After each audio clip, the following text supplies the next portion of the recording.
श्रोता प्रेमियों, मैं राम सागर शास्त्री आप लोगों के समक्ष रखने जा रहा हूं एक प्रसंग, माखन चोरी। देखिए, भगवान ने माखन चोरी क्यों की? गोस्वामी तुलसीदास जी ने मानस में एक चौपाई लिखी है कि संत हृदय नवनीत समाना, संत का हृदय मक्खन के समान होता है। अतः मैं संतों के हृदय को चुराने के लिए उत्पन्न हुआ हूं। पुराणों में आपने ये भी सुना होगा कि बहुत से संत अनेकों वर्षों तक तपस्या करने के बाद ब्रज में गोपी के रूप में उत्पन्न हुए। अतः भगवान माखन चोरी के बहाने से उनका हृदय चुरा रहे हैं। किसी कवि ने एक सुंदर श्लोक लिखा है कि ब्रजे वसंतम नवनीत चौरम, अनेक जन्मार्जित पाप चौरम, गोपांगनानाम च यदुकूल चौरम, चौरादिगण्यम मनसा स्मरामि। ब्रज में विहार करने वाले, माखन को चुराने वाले, जन्म जन्मांतर के पापों को चुरा लेने वाले, गोपांगनाओं के चित्त को चुराने वाले, चोरी करने में निपुण भगवान श्री कृष्ण का मैं मन से स्मरण करता हूं। माखन चोरी की चर्चा करने से पहले हम आपको ये बता दें कि भगवान कृष्ण ने यशोदा जी को विश्व दर्शन क्यों करवाया था। देखिए, भगवान अपनी माता के स्नेह से कभी तृप्त नहीं होते हैं, वे यशोदा जी के स्तनपान से कभी तृप्त नहीं होते हैं। माँ सोचती है पुत्र जब ज्यादा दूध पी लेगा तो अपच हो जाएगी, इसलिए भगवान ने अपने मुख में विश्व रूप दिखाकर यह सिद्ध किया कि मैं अकेले दूध नहीं पीता हूं, मेरे मुख में बैठा हुआ सारा विश्व इसका पान कर रहा है। चलो, ये बात भी समझ में आ गई होगी, परंतु मुख में विश्व को देखकर यशोदा जी ने अपनी आंखें क्यों बंद कर ली? देखिए, यशोदा जी ने सोचा कि सारा विश्व कृष्ण के मुख में कैसे हो सकता है, यह हमारी आंखों की ही गड़बड़ी है, इसलिए उन्होंने अपनी आंखें बंद कर ली। चलो, अब हम आपको माखन चोरी की तरफ ले चल रहे हैं। देखिए, बच्चा चोरी करना कहां से सीखता है? अपने घर से। भगवान ने भी चोरी करने की शुरुआत अपने घर से ही की। एक दिन कृष्ण सोने घर में माखन चुरा रहे थे। उनकी दृष्टि मणि के खंभे पर पड़ी, उसमें उनका प्रतिबिंब दिखाई पड़ रहा था। वे डर गए और प्रतिबिंब से बोले, भैया तुमने मुझे देख लिया, कोई बात नहीं, मैं माखन की चोरी कर रहा हूं, यह बात मैया यशोदा को नहीं बताना। जितना माखन हम खाएंगे उतना तुम्हें भी खिलाएंगे। तब तक यशोदा जी आ गईं। उन्होंने पूछा, कन्हैया किससे बातें कर रहा है? कृष्ण ने कहा, मैया देखो, ये कौन है जो घर में घुसकर माखन चुरा रहा है? हमारे मना करने पर भी ये नहीं मान रहा है, हम गुस्सा करते हैं तो ये भी गुस्सा करता है। मैया, ये मत सोचना कि मैं माखन चुरा रहा हूं, मुझे माखन का कोई लोभ नहीं है। यशोदा जी कृष्ण की बातें सुनकर आनंद मग्न हो गई। एक दिन की बात है, कृष्ण अपने घर में माखन चुरा रहे थे, तभी यशोदा जी आ गईं। उन्होंने कृष्ण को पुकारा, कन्हैया तू कहाँ है, क्या कर रहा है? भगवान मटकी से दूर हो गए। यशोदा ने देखा हाथ में माखन लगा है, बोली, कन्हैया ये माखन तेरे हाथ में कहां से लगा? बोले, मैया तुमने जो हमारे हाथ में कंकड़ बांध रखा है, इसकी गर्मी से हाथ जल रहा था, इसलिए हमने माखन की मटकी में हाथ डालकर जलन को ठंडा किया है। यशोदा जी ने कृष्ण को गोद में उठा लिया और उनका मुख चुंबन करने लगी। एक दिन यशोदा जी ने घर में चोरी करके घर में चोरी करते समय कृष्ण को पकड़ लिया और हाथ में छड़ी उठाई और कहने लगी कि चोरी माखन की दे छोड़, कन्हैया मैं समझाऊं तो, मैं समझाऊं तो, कन्हैया मैं समझाऊं तो, चोरी माखन की दे छोड़, कन्हैया मैं समझाऊं तो, लिए लकुटिया यशोदा ठाड़ी, काना मारूं तो, सूर श्याम भजबाल कृष्ण ने दियो नयन भरी रोए, चोरी माखन की दे छोड़, कन्हैया मैं समझाऊं तो। मैया ने कहा, कन्हैया आज तुझे बहुत मारूंगी, वरना ये चोरी करने की आदत छोड़ दे। भगवान की आंखों से आंसू बहने लगे और वे मुंह करके बड़ी जोर से रोने लगे। अब तो मैया का धीरज छूट गया। उन्होंने छड़ी फेंक दी और अपने आंचल से भगवान की आंखों के आंसू पोंछे, उन्हें गोद में बैठा लिया और कहने लगी, बेटा ये सारा माखन तुम्हारा ही है, ये कोई चोरी नहीं है।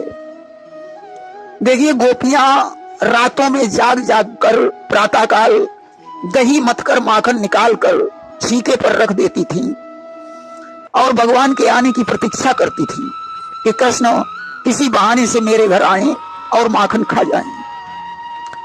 कि जिस समय घरों में बालाएं दही दूध जमाया करती थी, उस समय मनोहर गीतों से मोहन को बुलाया करती थी। चित चोर तुम्हारे खाने को रखा है दही ठिकाने से, मेरे मोहन मेरे लाला आ जाओ इसी बहाने से। अब तो भगवान वहां जाते हैं, माखन खाते हैं और मटकियां फोड़ डालते हैं। अब तो गोपियां शिकायत लेकर यशोदा जी के पास पहुंची।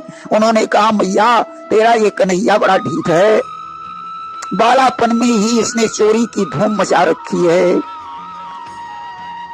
कि बेहद चंचल चालाक चतुर मैयारी कुमर कन्हाई है, देख तो तनिक बालापन में चोरी की धूम मचाई है। हम तो इसे ब्रजनायक समझते थे, परंतु ये तो गुलचा खाने के लायक है कि हम इसको ब्रजपति कहते हैं, पर यह कैसा ब्रजनायक है, दधी माखन खाने लायक है या गुलचे खाने लायक है। मैया यशोदा कहने लगी, गोपियों बिना प्रमाण के तुम्हारी बातों पर मैं कैसे विश्वास कर लूं? अगर ऐसी बात है तो कन्हैया को पकड़कर मेरे पास ले आना। अब तो गोपियों ने मिलकर सलाह की कि कन्हैया को एक दिन चोरी करते समय पकड़ लिया जाए, तब यशोदा को विश्वास हो जाएगा। इधर तो गोपियों ने सलाह की और उधर भगवान कृष्ण ने अपनी टोली बनाई। उन्होंने मनसुखा, दामा, श्रीदामा, छदामी आदि बाल सखाओं को इकट्ठा किया और कहने लगे कि भैया चलो हमारे संग, करेंगे माखन की चोरी, माखन की चोरी करेंगे, माखन की चोरी, भैया चलो हमारे संग, करेंगे माखन की चोरी। कि 1 लाख गौएं बंधी भवन में, दूध दही अधिकार, कि घर का माखन मन ही न भावे, सूझे बरजोरी, भैया चलो हमारे संग, करेंगे माखन की चोरी। भगवान ने कहा, यद्यपि मेरे घर में माखन की कमी नहीं है, फिर भी चोरी से माखन खाने की बड़ी इच्छा रहती है। मनसुखा बोला, कन्हैया बात तो सही है, चोरी के माखन में जितना आनंद है उतना घर के माखन में नहीं है। कृष्ण ने कहा, आज उसके घर में चोरी करेंगे जिसकी माँ माखन मांगने पर भी नहीं देती है। श्री रामा बोला, कन्हैया मेरी माँ मांगने पर भी मुझे छटाक भर माखन नहीं देती, वो सारा माखन मथुरा में ले जाकर बेच देती है। कृष्ण ने कहा, तो ठीक है, आज तुम्हारे घर में चोरी की जाए। श्री रामा की माता प्रातः काल 4 बजे यमुना जी में पानी भरने चली गई और इधर सारी फौज उसके घर में घुस पड़ी। छीके पर मटकी है, काफी ऊंचाई है। भगवान ने मनसुखा को बुलाया, उसे घोड़ा बनाकर उसकी पीठ पर खड़े हुए, देखा मटकी नहीं मिल रही है। अब मनसुखा के ऊपर श्रीदामा, श्रीदामा के ऊपर दामा, दामा के ऊपर छदामी को घोड़ा बनाया और छदामी की पीठ पर कृष्ण खड़े हुए। देखा मटकी फिर भी 2 अंगुल ऊंचाई पर है। मनसुखा सबसे नीचे है, उसका दम घुटा जा रहा है। बोला, कन्हैया जल्दी से मटकी उतार ले। भगवान बोले, दादा मटकी मिलती ही नहीं है, मटकी मिल ही नहीं पा रही है। मनसुखा बोला, तो ऐसा कर, तेरे फेंट में जो वंशी है उससे मटकी में सेंध करके दही पी ले। भगवान ने बंसी से मटकी में छेद कर दिया और मुंह लगाकर माखन पीने लगे। मनसुखा नीचे से बोला, कन्हैया जल्दी उतर वरना श्रीदामा की माता आती होगी। तब तक ऐसा ही हुआ कि जल भर करके आ गई श्रीदामा की माई। देख मनसुखा निकल कर भागा जान बचाए।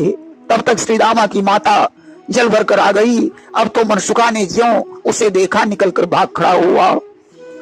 अब तो बाकी ग्वाल भी जैसे तैसे भाग गए। भगवान सबसे ऊपर थे, इनके इतनी जोर से पटकी लगी कि बेचारे भाग ही नहीं पाए। श्रीरामा की माता ने कृष्ण को पकड़ लिया, बोली जब हम तुम्हारी शिकायत लेकर जाते हैं तो तुम्हारी माता बात ही नहीं मानती। आज चलकर दिखाएंगे कि तुम्हारा बेटा कितना साहूकार है।